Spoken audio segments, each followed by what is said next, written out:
And that's the thing with, as a songwriter, you can do that, right? You can pay tribute, in this case, to Dave. Absolutely. And have a song that's going to last for a long, long time.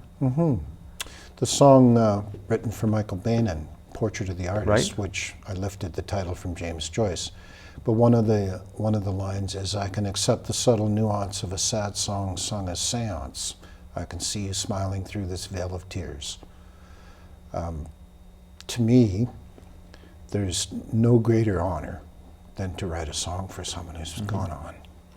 Now, what about Dennis O'Toole and the Crossing? You'd sort of touched on that. Who was in that band, and when did that come about? Well, that sort of happened, I think at the time, it was happening in conjunction with Bandana, but it was a more original, sort of more of a folk rock thing.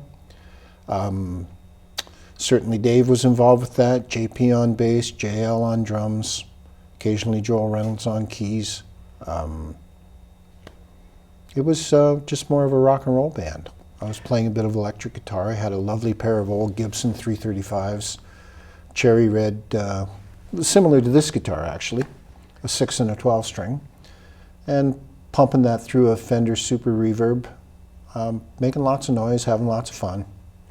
Well, you've always been, since I've known you, just a lover of a good instrument, of a guitar. Not just and it's a combination, I guess. It's the sound, but it is the look, the feel of it in your hands, and you've kind of collected some of them, and you've traded some of them, and given some away. Yep.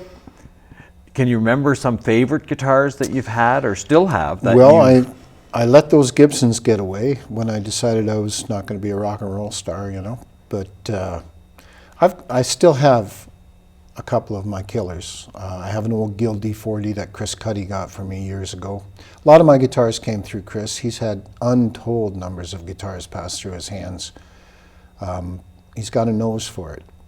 And he's always been very generous with me as well. I owe a lot to Chris Cuddy. He's a wonderful fellow.